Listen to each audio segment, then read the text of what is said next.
امامہ نے مڑ کر ایک بار پھر جویریہ کو گھورا۔ اس کی نظروں میں تنبیہ تھی۔ امامہ کیوں نہیں جاتی تھی؟ میری منگنی ہوئی ہوتی تو میں شور مچاتی ہر جگہ، وہ بھی اس صورت میں جب یہ میری اپنی مرضی سے ہوتی، زینب نے بلند آواز میں کہا۔ امامہ نے اس بار کسی رد عمل کا اظہار نہیں کیا۔ آپ کا بیٹا آبادی کے 2.5 حصے میں شامل ہے جو 150 آئی کیو لیول رکھتے ہیں۔ اس آئی کیو لیول کے ساتھ جو کچھ وہ کر رہا ہے وہ غیر معمولی صحیح مگر غیر متوقع نہیں۔ اس غیر ملکی اسکول میں جاتے ہوئے اسے ابھی صرف 1 ہفتہ ہی ہوا تھا جب سکندر عثمان اور ان کی بیوی کو وہاں بلایا گیا۔ اسکول کے سائیکالوجسٹ نے انہیں سالار سکندر کے مختلف آئی کیو ٹیسٹ کے بارے میں بتایا تھا جس میں اس کی پرفارمنس اور ٹیچرز اور سائیکالوجسٹ کو حیران کر دیا تھا۔ اس اسکول میں وہ 150 آئی کیو لیول والا پہلا اور واحد بچہ تھا اور چند ہی دنوں میں وہ سب کی توجہ کا مرکز بن گیا تھا۔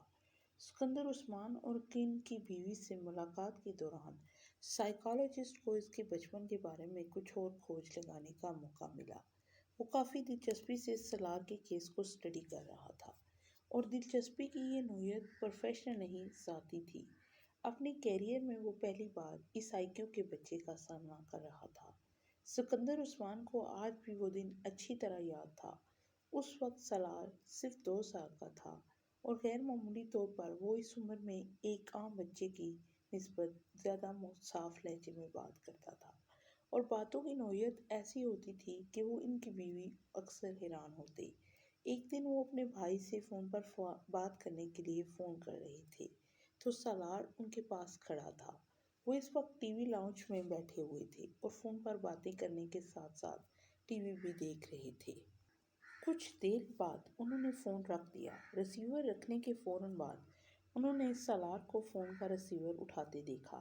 ہیلو انکل، میں سالار ہوں، وہ کہہ رہا تھا۔ انہوں نے چونک کر اسے دیکھا۔ وہ اطمینان سے ریسیور پر کان لگائے کسی سے باتوں پر مصروف تھا۔ میں ٹھیک ہوں، آپ کیسے ہیں؟ سکندر نے حیرت سے اسے دیکھا۔ پہلے اس کے ذہن میں یہی آیا کہ وہ جھوٹ موٹ فون پر باتیں کر رہا ہے۔ پاپا میرے سامنے بیٹھے ٹی وی دیکھ رہے ہیں۔ نہیں، انہوں نے نہیں کیا، میں نے خود کیا ہے۔ وہ اس کے اگلے جملے پر چونکے۔ سالار، کس سے باتیں کر رہے ہو؟ سکندر نے پوچھا۔ انکل شاہ نواز سے، سالار نے سکندر کو جواب دیا۔ انہوں نے ہاتھ بڑھا کر ریسیور اس سے لے لیا۔ ان کا خیال تھا کہ اس نے غلطی سے کوئی نمبر ملا لیا ہوگا یا پھر لاسٹ نمبر کو ری ڈائل کر دیا گیا ہوگا۔ انہوں نے کان سے ریسیور لگایا۔ دوسری طرف ان کے بھائی تھے۔ یہ سالار نے نمبر ڈائل کیا ہے؟ انہوں نے معذرت کرتے ہوئے اپنے بھائی سے کہا۔ سالار نے نمبر ڈائل کیسے کیا؟ وہ تو بہت چھوٹا ہے، ان کے بھائی نے دوسری طرف کچھ حیرانی سے پوچھا۔ میرا خیال ہے اس نے آپ کا ری ڈائل نمبر ڈائل کر دیا ہے، اتفاق سے ہاتھ لگ گیا ہوگا۔ ہاتھ مار رہا تھا سیٹ پر۔ انہوں نے فون بند کر دیا اور ریسیور نیچے رکھ دیا۔ سالار، جو خاموشی کے ساتھ ان کی گفتگو سننے میں مصروف تھا، ریسیور نیچے رکھتے ہی اس نے ایک بار پھر ریسیور اٹھا لیا۔ اس بار سکندر عثمان اسے دیکھنے لگا۔ وہ بالکل کسی میچور آدمی کی طرح ایک بار پھر شاہ نواز کا نمبر ڈائل کر رہا تھا اور بڑی روانی کے ساتھ وہ ایک لمحے کے لیے دم بخود رہ گئے۔ 2 سال کے بچے سے انہیں یہ توقع نہیں تھی۔ انہوں نے ہاتھ بڑھا کر ریڈے دبا دیا تھا۔ سالار، تمہیں شاہ نواز کا نمبر معلوم ہے؟ انہوں نے حیرانی کے اس جھٹکے سے سنبھلتے ہوئے کہا۔ ہاں، بڑے اطمینان سے جواب دیا گیا۔ کیا نمبر ہے؟ اس نے بھی روانی کے ساتھ وہ نمبر دہرایا۔ وہ اس کا چہرہ دیکھنے لگے۔ انہیں اندازہ نہیں تھا کہ وہ گنتی کے اعداد سے واقف ہوگا۔ اور پھر وہ نمبر؟ تمہیں یہ نمبر کس نے سکھایا؟ میں نے خود سیکھا ہے۔ کیسے؟ ابھی آپ نے ملایا تھا۔ سالار نے ان کو دیکھتے ہوئے کہا۔ تمہیں گنتی آتی ہے؟ ہاں، کہاں تک؟ 100 تک۔ سناؤ۔ وہ کسی مشین کی طرح ایک ہی سانس میں انہیں 100 تک گنتی سنا دی۔ سکندر عثمان کے پیٹ میں بل پڑنے لگے۔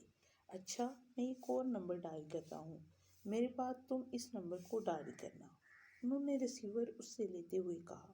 اچھا۔ سالار کو یہ سب ایک دلچسپ کھیل کی طرح لگا۔ सिकंदर उस्मान ने एक नंबर मिलाया और फिर फ़ोन बंद कर दिया। सालार ने फ़ौरन रिसीवर पकड़कर उन्हीं की रवानी के साथ वो नंबर दोबारा मिलाया। सिकंदर उस्मान का सर घूमने लगा। वो वाकया ही वही नंबर था जो उन्होंने मिलाया था। उन्होंने एक के बाद दूसरे कई नंबर मिलाए और फिर सालार से भी वही नंबर मिलाने के लिए कहा। वो कोई गलती किए बगैर वही नंबर मिलाता रहा। वो यकीनन फोटोग्राफिक मेमोरी रखता था। उन्होंने अपनी बीवी को बुलाया। मैंने इसे गिनती नहीं सिखाई, मैंने तो बस कुछ दिन पहले इसे चंद किताबें ला कर दी थी और कल एक बार ऐसे ही इसके सामने तोता गिनती पड़ी थी। उन्होंने सिकंदर उस्मान के इस्तफसार पर कहा। सिकंदर उस्मान ने सलार को एक बार फिर गिनती सुनाने के लिए कहा। वो सुनाता गया। उनकी बीवी हक्का बक्का उसे देखती रही। दोनों मियाँ बीवी को ये अंदाज़ा हो गया था कि उनका बच्चा ज़हनी एतबार से गैर मामूली सलाहियतें रखता है और यही वजह थी कि उन दोनों ने अपने बाकी बच्चों की निस्बत उसे जल्द ही स्कूल में दाखिल करवा दिया था और स्कूल में भी वो गैर मामूली सलाहियतों की वजह से जल्द ही दूसरों की नज़रों में आ गया था। इस बच्चे को आपकी ख़ास तवज्जो की ज़रूरत है। आम बच्चों की निस्बत ऐसे बच्चे ज़्यादा हसास होते हैं। अगर आप इसकी अच्छी तरबियत करने में कामयाब हो गए तो ये बच्चा आपके और आपके ख़ानदान के लिए एक सरमाया होगा। न सिर्फ आपके ख़ानदान के लिए बल्कि आपके मुल्क के लिए भी। सिकंदर उस्मान और उनकी बीवी इस गैर मुल्की साइकोलॉजिस्ट की बातें बड़े फ़ख्रिया अंदाज में सुनते रहे और अपने दूसरे बच्चों के मुकाबले में वो सलार को ज़्यादा अहमियत देने लगे थे। वो इनकी निस्बत सबसे ज़्यादा उनकी चौहती औलाद बन गया था। उन्हें उसकी कामयाबियों पर फ़ख्र था। स्कूल में एक टर्म के बाद उसे अगली क्लास में प्रमोट कर दिया गया और दूसरी टर्म के बाद उसे अगली क्लास में, और इस वक्त पहली बार सिकंदर उस्मान को कुछ तशवीश होने लगी। वो नहीं चाहते थे कि सालार 8-10 साल की उम्र में जूनियर, मगर मैं जिस रफ्तार से वो एक क्लास से दूसरी क्लास में जा रहा था यही होना था। मैं चाहता हूँ आप मेरे बेटे को आप पूरे 1 साल के बाद ही अगली क्लास में प्रमोशन दें। मैं नहीं चाहता कि वो इतनी जल्दी इतने नॉर्मल तरीके से अपना एकेडमिक कैरियर ख़त्म कर ले, उसके सब्जेक्ट्स और उसकी एक्टिविटीज़ को बढ़ा दें, मगर इसे नॉर्मल तरीके से ही प्रमोट करें। उनके इस इसरार पर सलार को दोबारा 1 साल के अंदर डबल या ट्रिपल प्रमोशन नहीं दिया गया। उसके टैलेंट को स्पोर्ट्स और दूसरी चीज़ों के ज़रिए चैलेंजाइज करने लगे। शतरंज, टेनिस, गोल्फ, म्यूज़िक वो 4 शोबे थे जिन्हें उसमें सबसे ज़्यादा दिलचस्पी थी, मगर उसका मतलब ये हरगिज़ नहीं था कि वो खुद को इन 4 चीज़ों तक ही महदूद रखता था। वो स्कूल के होने वाले तकरीबन हर गेम में शरीक होता था और अगर किसी में शरीक नहीं होता था तो उसकी वजह सिर्फ ये होती थी कि वो गेम या स्पोर्ट उससे ज़्यादा चैलेंजिंग नहीं लगता था। जवेरिया, प्रोफेसर इत्मीनान के लेक्चर के नोट्स मुझे देना। इमामा ने जवेरिया को मुखातब किया जो एक किताब खोले बैठी हुई थी। जवेरिया ने हाथ बढ़ाकर अपनी नोटबुक उसे थमा दी। इमामा ने नोटबुक खोलकर सफ़े पलटने लगी। जवेरिया एक बार फिर किताब का मुतालिया करने में मसरूफ़ हो गई। कुछ देर के बाद अचानक जैसे एक ख्याल आया था। उसने मुड़कर अपने बिस्तर पर बैठी हुई इमामा को देखा। तुमने लेक्चर नोट करना क्यों बंद कर दिया? उसने इमामा को मुखातब किया। इमामा ने नोटबुक से नज़रें उठाकर उसे देखा। मुझे कुछ समझ में आए तो मैं नोट करूं। क्या मतलब? तुम्हें प्रोफेसर इत्मीनान का लेक्चर भी समझ में नहीं आता? जवेरिया को जैसे हैरत हुई। अच्छा, इतना अच्छा तो वो पढ़ाते हैं। मैंने कब कहा कि वो बुड़बुड़ाते हुए बोली। मुझे उसने कुछ उलझे हुए लहजे में बात अधूरी छोड़ दी। वो एक बार फिर अपने हाथ में पकड़ी नोटबुक को देख रही थी। जवेरिया ने उसे गौर से देखा। तुम आजकल कुछ गायब दिमाग नहीं होती जा रही? डिस्टर्ब हो किसी वजह से? जवेरिया ने अपने सामने रखी हुई किताब बंद करते हुए बड़े हमदर्दाना लहजे में कहा। डिस्टर्ब? वो बड़बड़ाई। नहीं, ऐसी तो कोई बात नहीं है। तुम्हारी आंखों के गिर्द हल्के भी पड़े हुए हैं। कल रात को शायद 3:30 का वक्त था जब मेरी आंख खुली और तुम उस वक्त भी जाग रही थी। मैं पढ़ रही थी, उसने मुदाफाना लहजे में कहा। नहीं, सिर्फ किताब अपने सामने रखी बैठी हुई थी, मगर किताब पर नजरें नहीं थी तुम्हारी। जवेरिया ने उसका उज़र रद्द करते हुए कहा। तुम्हें कोई मसला तो नहीं है? क्या मसला हो सकता है? मुझे? फिर तुम इतनी चुप चुप क्यों रहने लगी हो? जवेरिया उसकी टाल मटोल से मुतासर हुए बगैर बोली। नहीं, मैं क्यों चुप रहूँगी?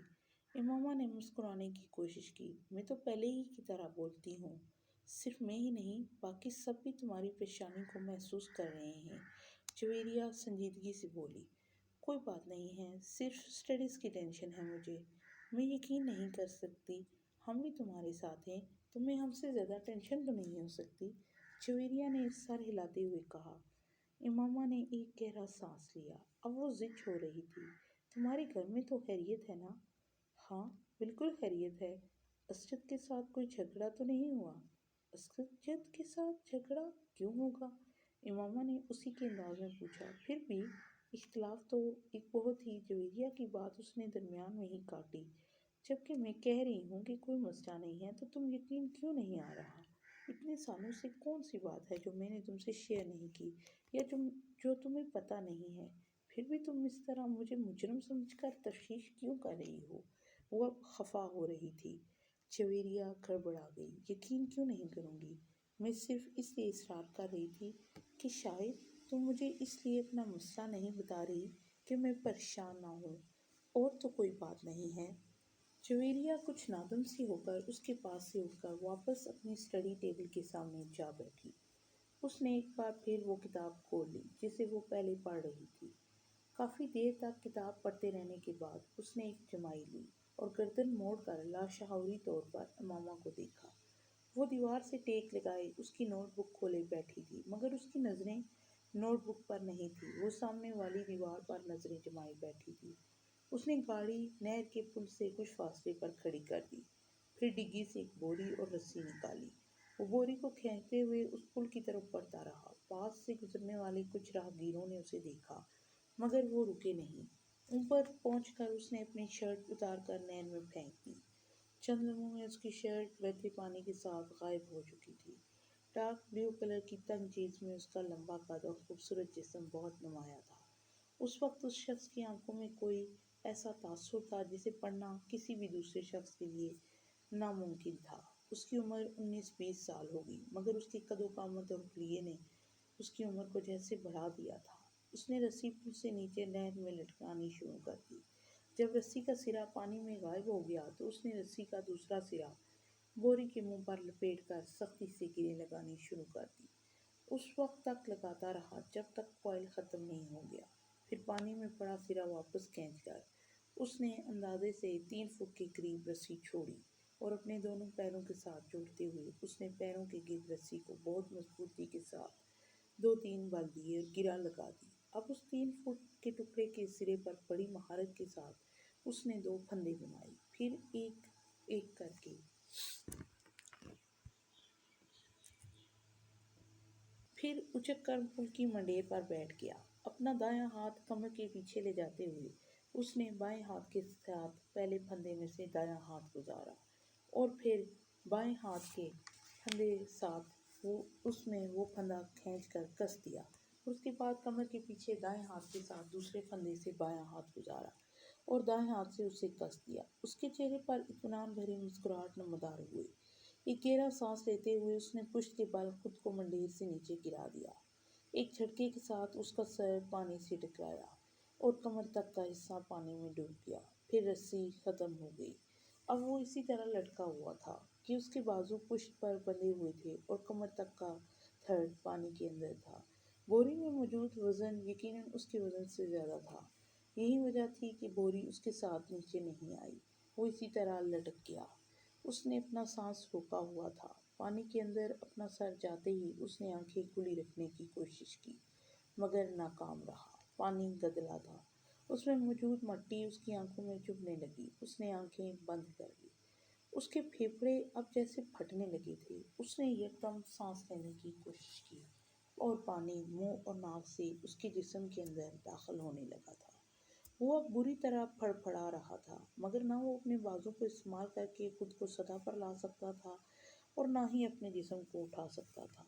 اس کے جسم کی پھڑپھڑاہٹ آہستہ آہستہ دم توڑ رہی تھی۔ چند لوگوں نے اسے پل سے نیچے گرتے دیکھا اور چیختے ہوئے اس کی طرف بھاگے۔ رسی ابھی تک ہل رہی تھی۔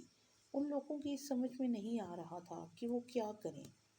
پانی کے نیچے ہونے والی حرکت اب دم توڑ گئی تھی۔ اس کی ٹانگیں اب بالکل بے جان نظر آ رہی تھی۔ پل پر کھڑے لوگ خوف کے عالم میں उस बेजान वजूद को देख रहे थे। पुल पर मौजूद हजूम बढ़ रहा था। नीचे पानी में मौजूद वो वजूद अभी भी साकित था। सिर्फ पानी उसे हरकत दे रहा था, किसी पंडोलम की तरह, आगे पीछे आगे पीछे। इमामा, जल्दी से तैयार हो जाओ। राबिया ने अपनी अलमारी से अपना एक सूट निकाल कर बेड पर फेंकते हुए कहा। इमामा ने कदरे हैरानी से उसे देखा। किस लिए तैयार हो जाऊं?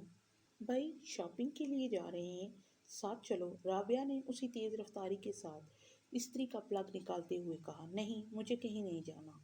उसने एक बार फिर अपनी आंखों पर अपना बाजू रखते हुए कहा। वो अपने बिस्तर पर लेटी हुई थी। क्या मतलब है मुझे कहीं नहीं जाना? तुमसे पूछ कौन रहा है? तुम्हें बता रहे हैं, राबिया ने उसी लहजे में कहा, और मैंने बता दिया है कि मैं कहीं नहीं जा रही। उसने आंखों से बाजू हटाए बगैर कहा। ज़ैनब भी चल रही है हमारे साथ, पूरा ग्रुप जा रहा है, फिल्म भी देखेंगे वापसी पर, राबिया ने पूरा प्रोग्राम बताते हुए कहा।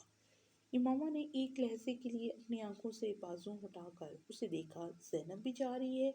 हाँ, ज़ैनब को हम रास्ते से पिक करेंगे। इमामा किसी सोच में डूब गई। तुम बहुत डल होती जा रही हो इमामा, राबिया ने कदरे नाराजगी से साथ तबसरा किया। हमारे साथ कहीं आना जाना ही छोड़ दिया है तुमने। आखिर होता क्या जा रहा है तुम्हें? कुछ नहीं, बस आज मैं कुछ थकी हुई हूँ, इसलिए सोने जा रही हूँ। इमामा ने बाजू हटाकर उसे देखते हुए कहा। थोड़ी देर बाद जवेरिया भी अंदर आ गई, और वो भी उसे उस साथ चलने के लिए मजबूर करती रही। मगर इमामा की जुबान पर एक ही रट थी। नहीं, मुझे सोना है, मैं बहुत थक गई हूँ। वो मजबूरन उसे बुरा भला कहते हुए वहाँ से चली गई। रास्ते में उन्होंने ज़ैनब को उसके घर से पिक किया, और ज़ैनब को पिक करते हुए जवेरिया को याद आया कि उसके बैग के अंदर उसका वॉलेट नहीं है। वो इसे हॉस्टल में ही छोड़ आई है। वापस हॉस्टल चलते हैं, वहाँ से वॉलेट लेकर फिर बाजार चलेंगे। जवेरिया के कहने पर वो लोग दोबारा हॉस्टल चली आई, मगर वहाँ आकर उन्हें हैरानी का सामना करना पड़ा, क्योंकि दरवाजे के कमरे पर ताला लगा हुआ था। ये मामा कहाँ है? राबिया ने हैरानी से कहा। पता नहीं, कमरा लॉक करके इस तरह कहाँ जा सकती है? वो तो कह रही थी कि उसे सोना है, जवेरिया ने कहा। हॉस्टल में तो किसी के रूम में नहीं चलेगी, राबिया ने ख्याल जाहिर किया। वो दोनों अगले कई मिनट तक उन वाकफ लड़कियों के कमरों में जाती रही जिनसे उनकी हेलो हाय थी, मगर इमामा का कहीं पता नहीं था। कहीं हॉस्टल से बाहर तो नहीं गई? राबिया को अचानक ख्याल आया। आओ वार्डन से पूछ लेते हैं, जुवेरिया ने कहा। वो दोनों वार्डन के पास चली आई। हाँ, इमामा अभी कुछ देर पहले ही बाहर गई है, वार्डन ने उनकी इंक्वायरी पर बताया। जुवेरिया और राबिया एक दूसरे को देखने लगी। वो कह रही थी कि शाम को आएगी, वार्डन ने उन्हें मजीद बताया। वो दोनों वार्डन के कमरे से निकल आई। ये गई कहाँ है? हमारे साथ तो जाने से इनकार कर दिया था।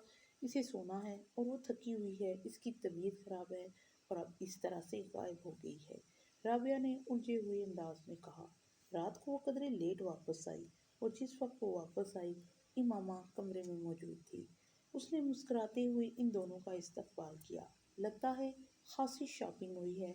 आज उसने दोनों के हाथों में पकड़े हुए शॉपिस को देख करते हुए कहा। इन दोनों ने उसकी बात के जवाब में कुछ नहीं कहा, बस शॉपर्स रख कर उसे देखने लगी। तुम कहाँ गई हुई थी? जवेरिया ने उससे पूछा।